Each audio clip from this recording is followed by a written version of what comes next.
आप देख रहे हैं rat technologies with Jeet Ghosh. And आज का टॉपिक एक बहुत ही इम्पोर्टेंट टॉपिक है।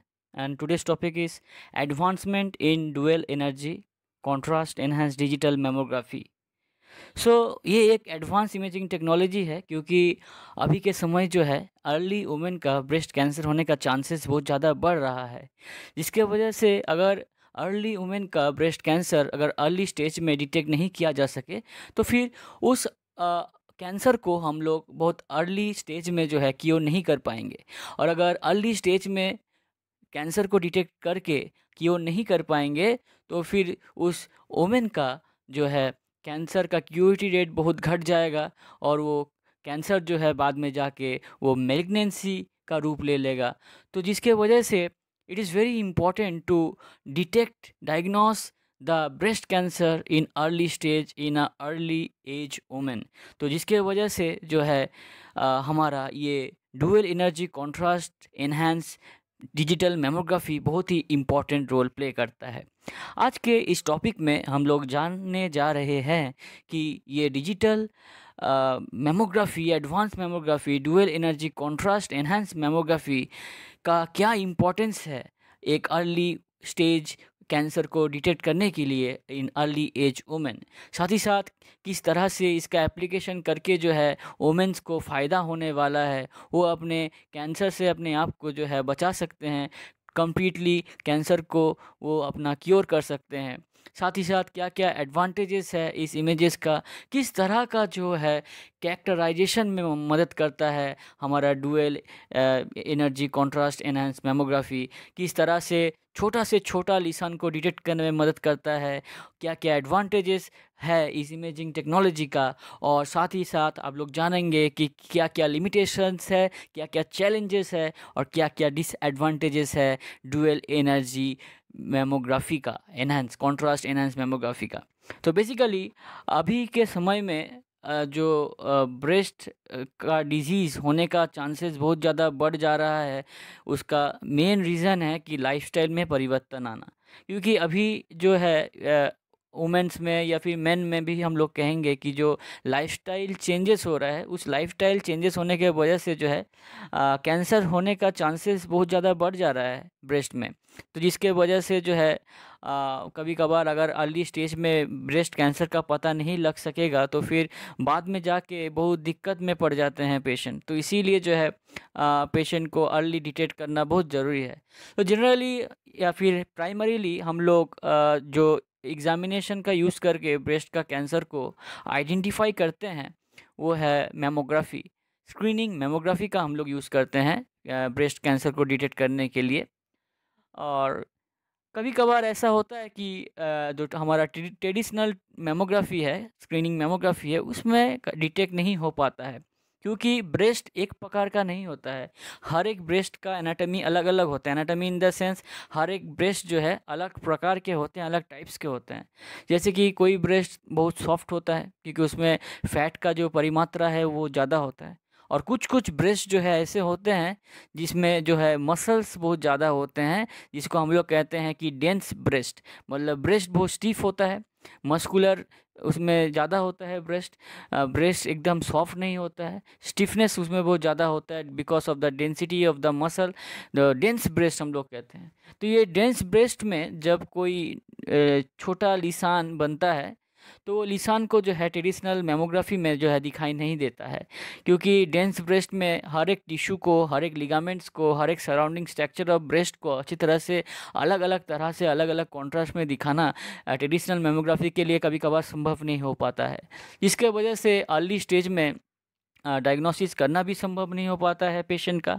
और अर्ली स्टेजेस में डायग्नोसिस अगर हम नहीं कर पाते हैं with the help of the mammography, तो उस कंडीशन में पेशेंट का अनडायग्नोस रह जाता है कैंसर, और बाद में जाके वही कैंसर जो है सेकेंडरी स्टेज में पहुंच करके मेलिग्नेंसी कर जाता है, और फिर पेशेंट का ब्रेस्ट से ही जो है उस पेशेंट का शरीर के दूसरा दूसरा पार्ट में फैल जाता है। तो तब उसको क्योर करना एकदम ही पॉसिबल नहीं हो पाता है।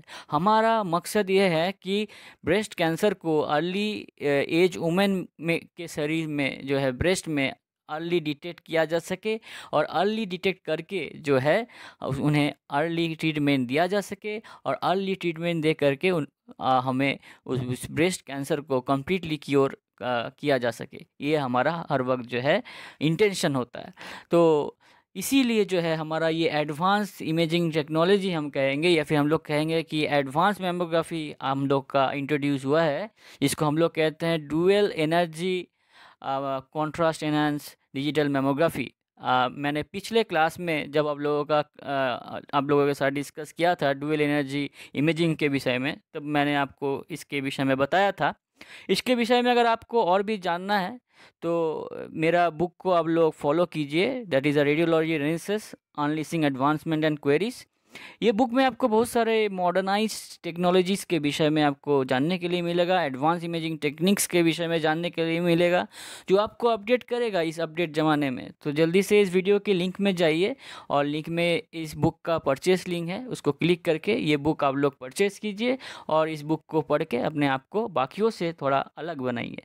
तो बेसिकली ये कॉन्ट्रास्ट इन्हेंस डिजिटल मैमोग्राफी जो हम लोग यूज़ कर रहे हैं डुअल एनर्जी के साथ, ये किस तरह से काम करता है, इसका क्या टेक्निक है, ये बहुत जानना ज़रूरी है। बेसिकली हम लोग ने पिछले क्लास में डिस्कस किया था कि डुअल एनर्जी इमेजिंग में हम लोग दो प्रकार का जो है एनर्जी का यूज़ करते हैं, एक लो एनर्जी और एक हाई एनर्जी। तो ये दो प्रकार के एनर्जी को यूज़ करके हम लोग का उद्देश्य होता है कि दो प्रकार का कॉन्ट्रास्ट को इमेज में बनाया जाए, जिसके वजह से टिश्यू डिफ्रेंशिएशन को अच्छी तरह से किया जा सके और टिश्यू कैरेक्टराइजेशन को अच्छी तरह से किया जा सके, जिससे टिश्यू कैरेक्टराइजेशन के वजह से जो सब्टेल चेंजेस हुआ है ब्रेस्ट में, that can be a pathological, तो उसको आइडेंटिफाई किया जा सके। ठीक है, तो डेंस ब्रेस्ट जो होता है उसमें हमारा डुअल एनर्जी कॉन्ट्रास्ट एनहांसमेंट बहुत ही इंपॉर्टेंट है। तो डुअल एनर्जी का यूज़ के साथ साथ जो है हम लोग पेशेंट के शरीर में जब कॉन्ट्रास्ट को हम लोग इंजेक्ट करते हैं, तो वो कॉन्ट्रास्ट को इंजेक्ट करने से क्या होता है, जो जिस जगह पे पैथोलॉजी है वो पैथोलॉजी और भी अच्छी तरह से दिखता है, because there is a enhancement, उसमें एनहांसमेंट हो जाता है। ठीक है, तो ये डुअल एनर्जी का यूज़ के साथ कॉन्ट्रास्ट देने से जो है पेशेंट का जो छोटा से छोटा अगर कोई कैंसरस लीशन है, कोई नोड्यूल्स है, वो बहुत अच्छी तरह से दिखता है, जो कि ट्रेडिशनल मैमोग्राफी में संभव नहीं हो पाता था। तो यही एक इम्पॉर्टेंट फीचर्स हम लोग कहेंगे dual energy contrast enhance digital mammography का, जो कि ट्रेडिशनल मैमोग्राफी में संभव नहीं हो पाता है। और इसी फीचर्स के वजह से जो है हम लोग dual energy advance contrast enhance mammography को हम लोग बेस्ट एग्जामिनेशन कहते हैं to screen the early age women for the detection of early stage cancer. ठीक है, सो ये सब चीज़ें तो है ही है, और साथ साथ ये आपको जानना भी ज़रूरी है कि क्या क्या मतलब इम्पोर्टेंस होते हैं हमारे ये जो हम लोग dual contrast enhance imaging breast कर रहे हैं, और व्हाट आर द एप्लीकेशन, किस तरह से हम लोग कहते हैं एप्लीकेशन करने के बाद क्या क्या फीचर्स जो है हमें देखने के लिए मिलता है। सो हमारा ये dual energy contrast enhance mammography का क्या क्या एडवांटेजेस है, क्या क्या बेनिफिट्स है, इसको जानना भी बहुत ज़रूरी है। तो सबसे पहला जो एडवांटेज है या फिर जो फीचर्स या फिर बेनिफिट है वो ये है कि वो टिश्यू को कैरेक्टराइजेशन करने में मदद करता है, लीसन को डिफ्रेंशिएट करने में मदद करता है।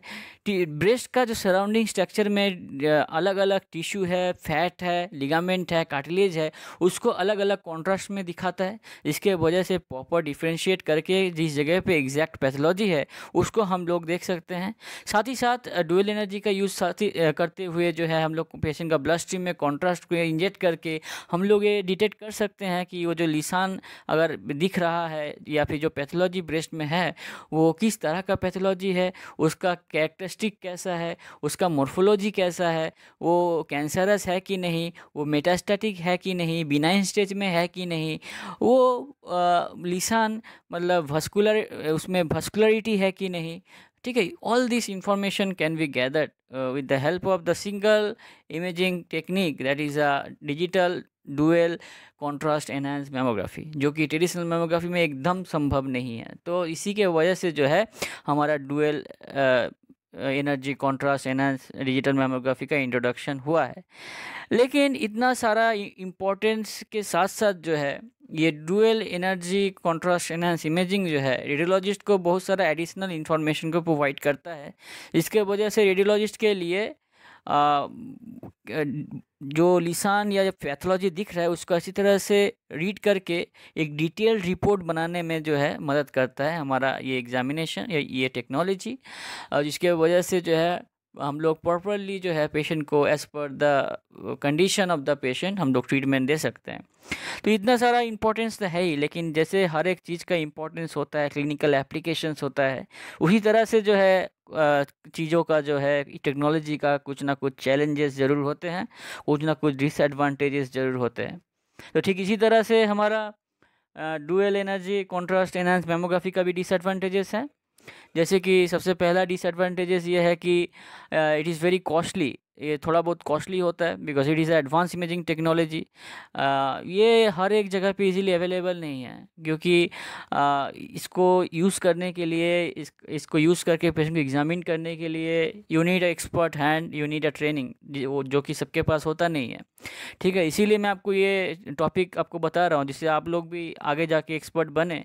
और भी एक्सपर्ट बनना है तो मेरा बुक को पढ़िए, उसमें और भी डिटेल्स में दिया हुआ है। और मेरा बुक का जो परचेस लिंक है आपको इस डिस्क्रिप्शन में, इस वीडियो के डिस्क्रिप्शन में मिल जाएगा।